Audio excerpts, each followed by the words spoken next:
Our next session is Empowering Hawaii's Workforce Disability Employment in Action. We have three presenters. We have Jared Galeai, Patrick Gartside, and Ken Kajihara.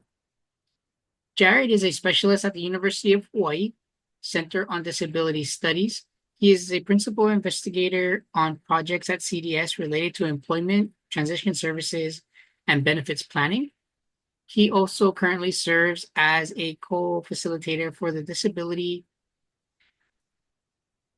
in Hawaii chapter. He is former vocational rehabilitation counselor with state agencies, working with high schools, colleges, corrections, and Native American rehabilitation programs. His interests are in employment, advocacy, and education.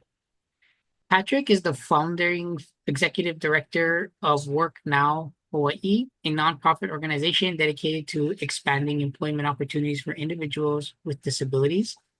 His leadership extends to statewide initiatives as president of the Hawaii chapter of the Association of People Supporting Employment First, where he spreads or spearheads systems change activities in the state. Additionally, as chairperson of the statewide Independent Living Council of Hawaii, he works to champion independent living philosophy, advocating for inclusion, community integration, and equal rights for people with disabilities. Ken started his educational career as a teacher of secondary agriculture, math, and science. He later served as a Hawaii State Department of Education state curriculum specialist for agriculture education, the Future Farmers of America Leadership Organization, and a work study program for exceptional students. Ken also held Hawaii DOE positions managing environmental safety, occupational safety, and school facilities programs. Since retiring from Hawaii DOE in 2012, he has volunteered to support school sustainability and maker programs. He now works as an educational specialist for the Workforce Transition Center. So please welcome our three presenters. Geshe, Kamsanida, Sawadee Mahalo. Thank you to each of our previous presenters for sharing their great information and great knowledge with us today. Special thanks to the University of Hawaii Center on Disability Studies for hosting this today as part of our PACRIM conference for 2025. And thank you to Dr. Park and Dr. Takahashi who are sponsoring this today, as well as our moderator, Mr. Feliciano. Please give him a big round of applause when you can. Okay. So our production here today and our presentation, Empowering Hawaii's Workforce. There are three of us here today that you heard, and we had a great introduction. But before I do, I want to share about who Patrick and Uncle Ken are to me. Um, and these two individuals, I am like thrilled to actually share this stage with them today. These are two pretty much idols and models that I kind of try to do my work around and basically follow their lead. Uh, they're both champions and great advocates and have done amazing work here in Hawaii. And I can't wait to get through my part real quick so they can actually share their great knowledge. Um, and so with that being said, my task today and my intro is to share a little bit about what's been happening. So on the state side and on the kind of the rules side, in regards to laws, in regards to policies, um, we can go all the way back to the 1960s. We've had history from our previous three presentations, and we'll share some as well. In the 1960s, here in the US, we were kind of known for getting ready to start civil rights, and the civil rights movement was going on. However, individuals or people with disabilities wasn't necessarily included in that. The 1970s came along and we had the Rehab Act of 1973, which kind of spearheaded a lot of the work that we get to do now. Fast forward a little bit to the 90s, and the Americans with Disabilities Act came out in 1992. and started doing some things related to public spaces, workplace accommodation, travel accommodations, communication. Um, and it's basically spearheaded a lot of the things that we have going on today. We get closer to around the 2000s, and in the state of Hawaii, I'm going to jump back right about 10 to 12 years. And in 2012, in Hawaii, we had the Hawaii Disability Employment Initiative. I'm going to ask you guys, when we were referring to this back then, we called it DEI. Okay. However, today I'm going to call it Disability Employment Initiative. Okay. And this was a project that kind of was housed at the Center on Disability Studies, and it started a collection. It started a collaborative effort, and it started to keep statistics and started to do things into practice about what could actually be possible. This started in 2012 and was spearheaded by another group that we had at the UH Center on Disability Studies. And some great work and some great reports came out of that, which spearheaded some different things as well. The other main focus of this Hawaii Disability Employment Initiative was focused on Social Security and an introduction of kind of what we call work incentive or benefits planning. And what are some ways that we can help the individuals that are on Social Security start looking for employment, or what are some things that could do for employment? Okay. Then we jump to about 2017. And before I kind of talk about the employment first thing, there was another act that came into right before that. And we'll touch on that a little bit later. But the Employment First State in 2017 was started and was signed off by our previous governor, ʻIke. And when that happened, a lot of us had jumped for joy, and we were so happy that this state was going to be recognized now. At the time, I believe, it may have changed now, but there are 37 of the states that were considered employment first states. And what does this actually mean? You'll hear this actually probably explained a lot better by Mr. Gartside related to the project and the work that he does. But competitive integrative employment, making sure that there's employment opportunities for everybody, and that if an individual went to look for services that they were receiving public funding for, CEI, or competitive integrated employment, was going to be the first thing to look at. Okay. And that kind of stemmed from this particular piece, the Workforce Innovation Opportunity Act, or as we would like to kind of sometimes refer to as WIOA. Okay. So what did WIOA do? WIOA actually came forth in 2014. And one of the biggest things that WIOA did was it started more of a collection of services so that individuals that were looking for services could try to find it in one particular spot, or as a term that we sometimes like to use, as a one-stop shop. Another thing that it did is that anybody that was actually looking for employment services, and these were open, you didn't have to necessarily be an individual with a disability, but you could take advantage of these. You could visit our job centers.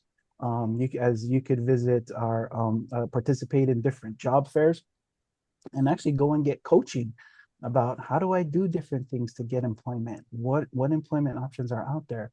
Where do I look for information about training, trends, salaries, things like that? And different departments within the state started adopting different types of practices related to this act. And one of those that I'll talk about in a little bit here developed from the Division of Vocational Rehabilitation, or DVR is what we like to call it here in the state of Hawaii. Every state in the United States has a department or a division that provides this particular service. Here in Hawaii, we call it DVR. I did hear it as well in our other three presentations that there is some kind of a branch or a department that does provide these services. But this is their goal, to help persons with disabilities obtain competitive employment that can align with their skills, interests, and abilities. Also wants and desires. DVR does this through a number of different ways. Community partnerships is one where they can team up or collab as what the WIOA Act is trying to have us do, so that there's a collective effort to assist individuals that are looking for employment opportunities. There is eligibility criteria that's required for individuals to participate in these services. Um, excuse me, pardon. And so anybody who applies to this has to go through an eligibility process. And then at that point, a plan is developed. And the plan will start off with a job goal. And then services are laid out based on the job goal and what the individual can and cannot do. There may be a budget or some financial resources that are attached to this plan about how the plan will be executed. And then it's up to the individual as well as VR or the counselor or what have you to follow through on those services and kind of make sure those things come through. One of the services that I work a lot with, and I'm sure there are some that are on the call as well that I recognize that work in our state DOE as well as our community colleges and our universities and our disability services programs. Thanks you guys for being here today, and especially Chad. I saw all your comments coming over on the thing, and it's great to share and best ways to give some tips to businesses. So right on to Radford. So one of those services that comes out that is related to transition services, or our term that we like to use is called pre-ETS. There are 5 services that are associated under this thing, which is job exploration counseling, work-based learning experiences, post-secondary education opportunities, workplace readiness training, and self-advocacy.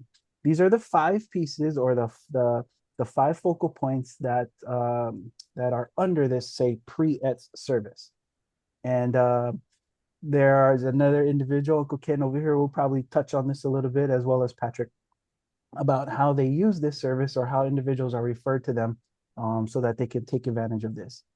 One thing with this particular program here is this is age limited, meaning that an individual has to either be recognized as a youth or a student. Typically, the age range for this one is between the age of 14 up until around age 22. Okay. And at that point, an individual or a student would transition, okay, meaning they would move to, say, an adult case. All right.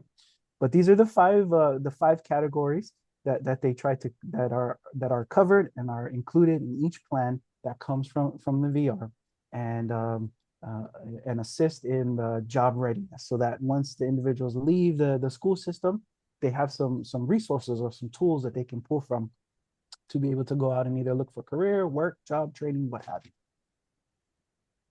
Some of the other services that are available that kind of that we use to encourage employment, and this is related to our individuals that have use Social Security, is work incentive planning. We try to lay out a plan or try to crunch numbers for the individuals so that they can kind of see what it might look like if they chose to take a job, and encourage them to that work is not necessarily a bad thing. Benefits, yes, are sometimes hard to come by, and it's a can be a long and painful process. And once it's received, there might not it's a scary situation that if it could be taken away fairly quickly if once income starts. So we use this to counsel the individuals about and give them more of a clear picture of what they can expect when they start to earn wages. Jobs and resource fairs are very are widely available now, and again, those are usually done through our job centers as well as our schools on our campus right here at the University of Hawaii. At our career centers, we typically have at least 1 to 3 job fairs per semester, and that encourages our students, not only just our students with disabilities, but our campuses wide, to come in and check out the employers. And again, what's going to happen when we leave. The Hawaii Employers Council is a great group here in Hawaii, as well as many others that provide advocacy services. This particular group targets businesses and will share information such as what was shared prior about what accommodations, about how to create a better, more inviting environment, say.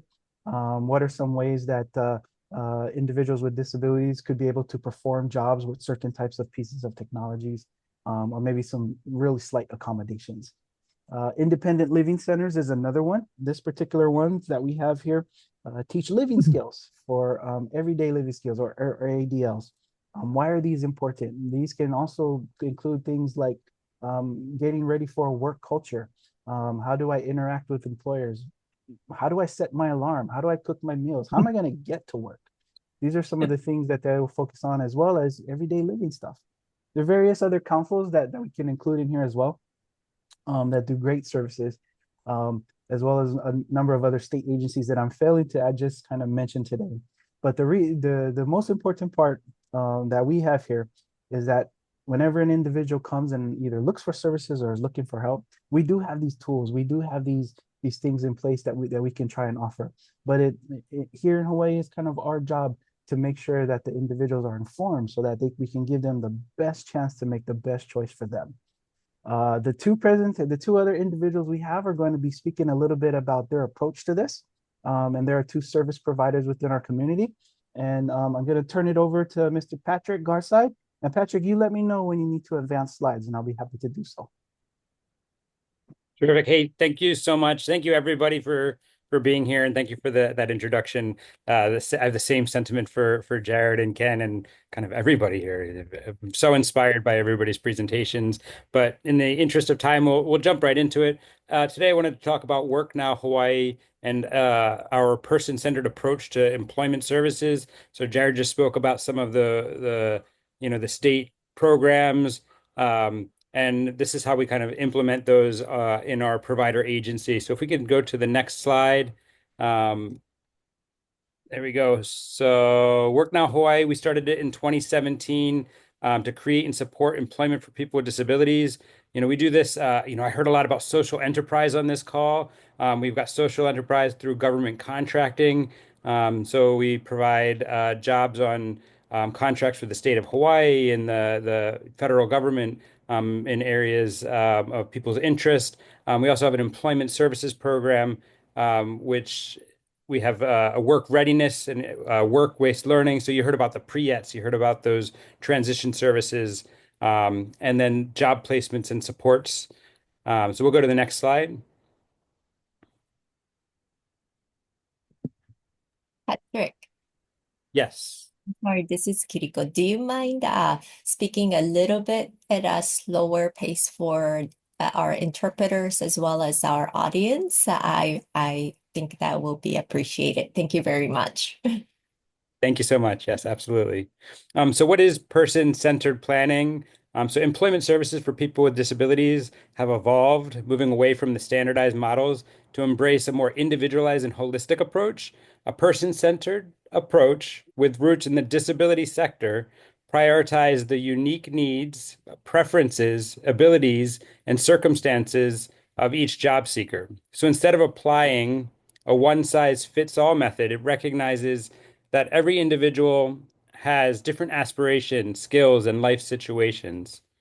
So services and supports are tailored to align with these individual needs and goals and promote self-determined and empowerment. So this person-centered planning approach focuses on the individual.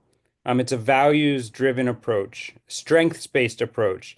It's outcome-oriented, a collaborative process. It follows a discovery process, which we'll talk about, and it promotes self-determination.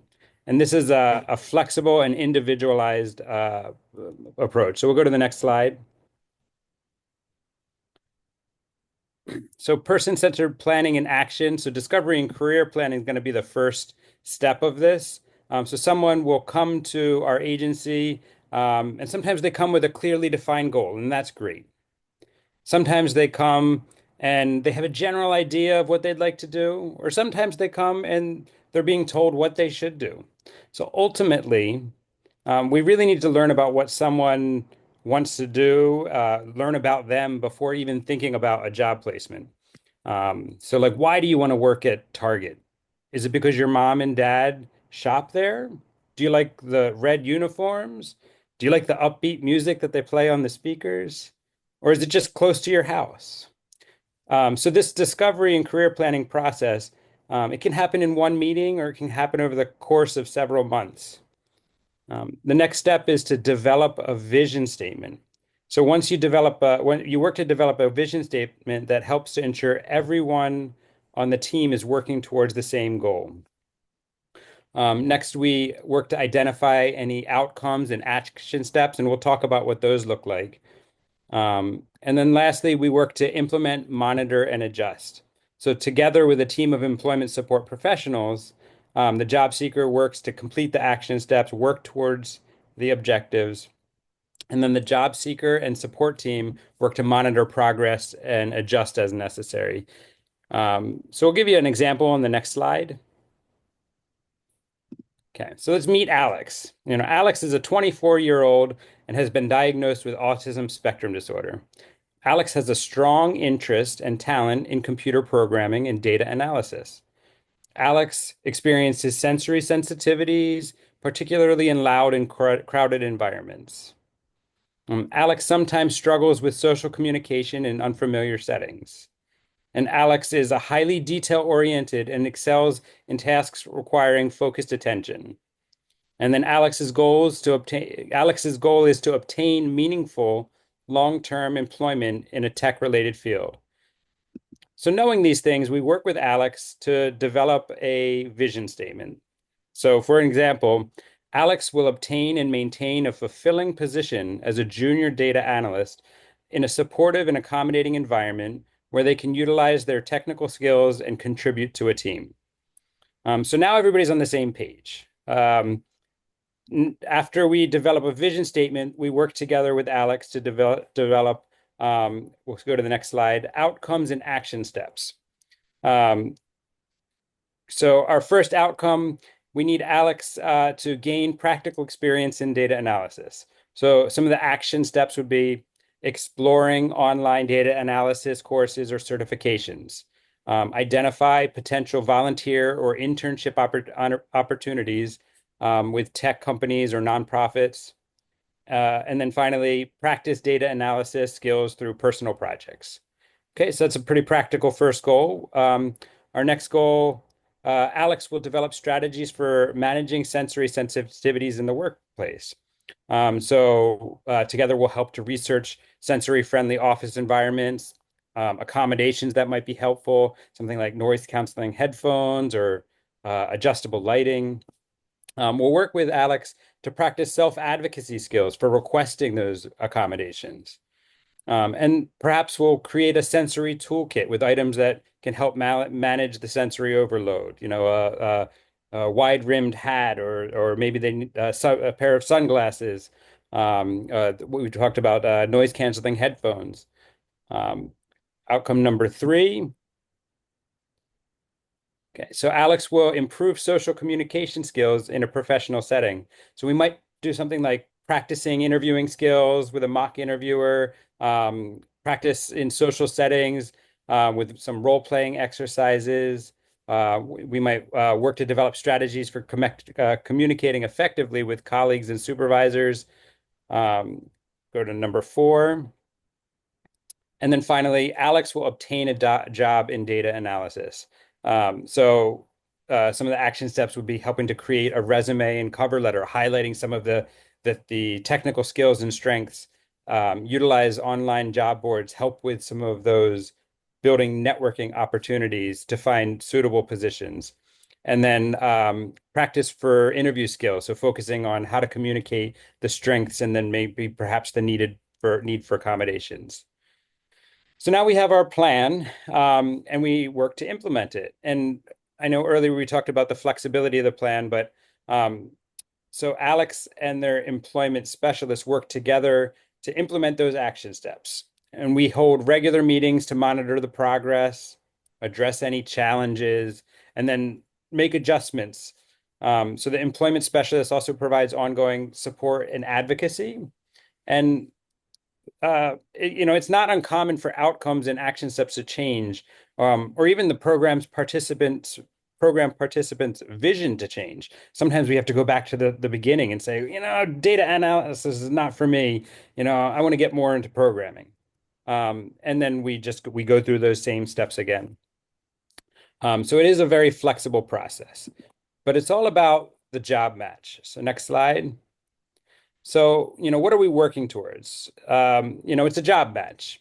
It's what the job seeker wants. It's what the business wants. When employment matching is done right, it makes business sense. We're not talking about charity or pity. Um, as a business owner, I don't want a token disabled person on my team. I want someone who's going to add value to my organization. As an employment agency, my work is based around finding finding employers who can do people who can do the job. Sometimes that means helping them see opportunities for customized employment or job carving. I've heard a little bit about that earlier. And other times it's about making the connections.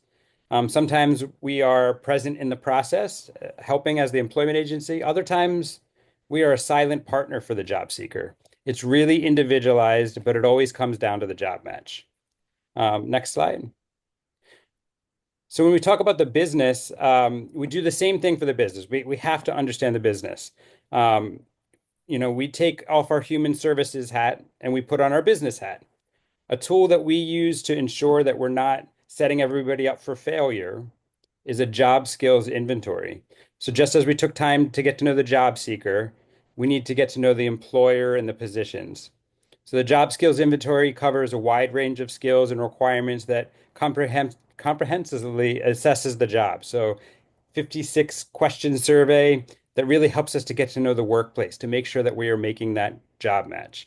And these are things like job context, basic skills, communication and interaction, sensory and physical demands, cognitive and mental demands, and work environment tasks. Go to the next slide. And then just to talk about a little bit what our teams look like. So we have employment support professionals, and it's typically these three roles. We have the employment counselors, and they're responsible for really getting to know the job seeker. They work hard to go through that discovery process. They help to create those vision statements and really draft the outcomes and action steps. We have our job developers, that's that unique role. Job developers need to speak in the perspective of business. They go through that job skills inventory, and they're usually the primary points of contact for all of the business partnerships. And then we have our job coaches who are responsible for the objectives and action steps and the support after hire. A key thing to understand with this role is that with a true job match, the sports will typically fade away. While these roles are unique, they often overlap and there's significant collaboration. Weekly huddles, shared trainings, shared clients, and diligent note-taking. We also like to support all of our workers, if you go to the next slide, with training and credentialing. So there's a few that we start right away. So our ʻIke certification is a nationally recognized certificate of achievement in employment services. It's offered by the ʻIke board, and this certificate is a competency-based training. We like our employment support professionals to get this within the first 90 days of work.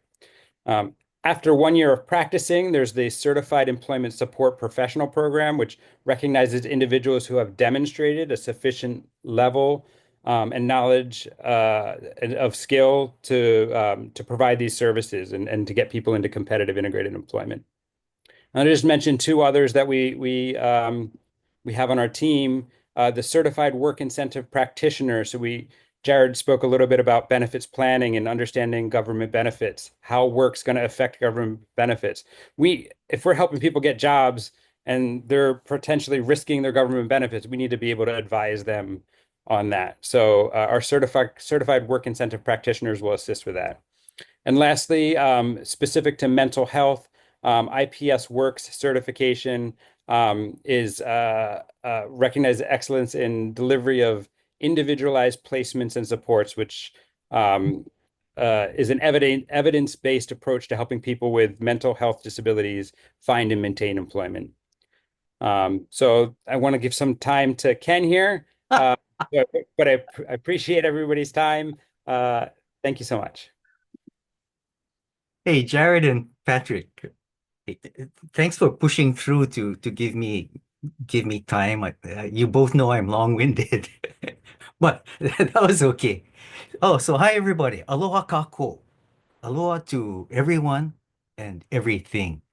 I'm a 73-year-old Asian man uh, of Okinawan and Japanese descent. I have white hair and I'm wearing a dark blue collared shirt. Thank you, Jin, for reminding me to do that. Today I'm really happy to be alive and healthy, but I'm happy to represent the our company's founders, Randy and Allison Higa. Both have extensive teaching, counseling, and administrative experience. And after retiring, they saw fit to to build a transition program. It was a compelling undertaking driven by student needs and mostly by the heartfelt parent anguish that we experienced when talking to parents about their fears about the employability and life quality of their kids after high school. Next, please. So here's a little bit about the uh, Workforce Transition Center. And, all of you out there, you must be really tired. So thanks for hanging on. Please know that I'm coming from a very micro, on the ground level perspective. Uh, We are a group of retirees, all with extensive educational experience, and we are now moving from program management to becoming practitioners of services for persons with disabilities. And this is fantastic. Our veteran team loves kids. But you know what's funny? As former administrators, we no longer speak from a position of institutional authority. We actually have to rely on credibility. So this is really scary. So the WTC is a private service provider that bridges already successful school transition programs to host work sites. Students spend 4 days on the job. They work 4 hours a day, and then they come back to school 1 day a week for debriefing, uh, review of their experiences, and problem identification. Uh, we also pay the kids minimum wage for 15 to 16 hours a week. While on the job, our staff also regularly visits the kids in the workplace and regularly talks to their supervisors and coworkers so that we can make early interventions if there are any problems that are job related. So this all of these interactions are scaffolded and then they taper down with time. Our founders envisioned and implemented services based on three things: high quality learning, high quality personnel, and Kaizen, efficiencies, continuous improvement. Uh, but prior to entering any agreements with prospective work sites, we spend almost an inordinate amount of time vetting the work sites. And we encourage the work sites to do the same for us, learn everything they can about our services, how we operate, so that we can avoid problems downstream. So there's a two-way vetting. Next, please. Here are some program highlights. We seek, like everyone else, students who have self-determination, and we seek competitive integrated employment. We look at the whole child through the lens of system policies. In our case, because we exist in the space between the private sector and the school system, we do a really good job of examining the strategic views or plans of both sides of the business and the school system. In our case, we take a good amount of guidance from one of the really beautiful and well-crafted policies of the host system, the Hawaii State Department of Education. It's called the HA policy. HA means breath. It's also known as the Nahopena A'o, Pathway to Learning framework. It's values-based, and these values affect what's done in the classroom and what we want our kids to demonstrate in the world of work. So because HA means breath, let's look at the BREATH acronym, belonging. Some of the presenters earlier talked about how long employees stay with the company. Responsibility, excellence, aloha, total well-being, meaning mind and body, and the essence of Hawaii. We use an array of enhanced tactics. We are well-experienced educators. So things like repetition, repetition of soft skills, teaching, reteaching, the whole gamut of tactics that educators use to reach diverse learners. It's a simple model, and we're basically a work study program. Next, please. I'm about to wrap up. But here are some of our significant beliefs and findings. And we do not claim any of this stuff to be original or unique to our experience. But this is simply what we've been seeing. Paid high school work leads to post-high school competitive integrated employment. Personalized mentoring in school and on the job is best done over a period of years, especially for our young cohort. Sometimes we set goals. We want the kids to be at this spot in 1 year, but we are reminded that developmentally, it may take one child 2 years and another 6 months. So we play with the time axis in the learning curve.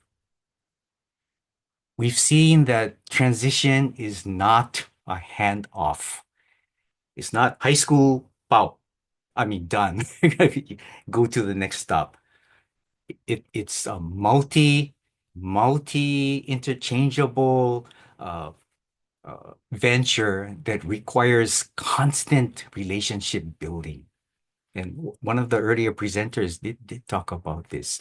Lastly, and this is my pet area, we found that it helps to pull students from a fully self-contained setting into the mainstream to build on the socialization skills. That was also mentioned.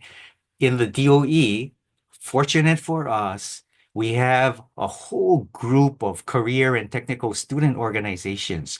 And we happen to link up with the Future Farmers of America leadership group at our high school. And through this group, our kids can function and socialize shoulder to shoulder with their mainstream peers. And this really builds the self-confidence and self-worth dimensions. Next, please. Our program crystallized 7 years ago in 2018 with a handshake agreement with a guy named Keith Hayashi. He was then the Waipahu High School principal, and he's now the state superintendent of education. Once he brought us into Waipahu, we settled in, and then our program began to grow with the help of our many friends at CDS and the Department of Labor and Industrial Relations. We've grown from one school program to 8 today. And it's all by word of mouth. And as I mentioned earlier, we don't come from a position of institutional influence. all we have is credibility. And today, we're averaging well over 90% CIE with benefits. And it just wants you can just cry, thinking about those numbers. Lastly, uh, next slide, please. Excuse me, Jared. Big mahalo to all the viewers, the principals who trusted us, and everyone here. I'm so proud to be part of this global collective. And yes, there is a movement afoot. We are happy at WTC to be part of this. I've reached the end, but I'm going to squeeze in one more comment. Two stories. My most memorable experiences have to do with a girl who read at the second and third grade level. When she started our program, she would always look down. It took months for her to make partial eye contact, but she's a full-time worker at a service job today.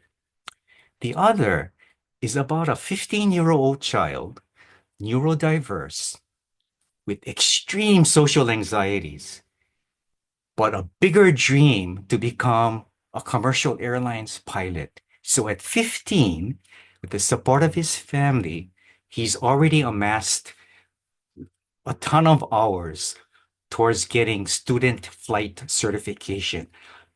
A poster child for the neurodiverse community. I wouldn't have met this kid without being part of this global community. Mahalo, everybody.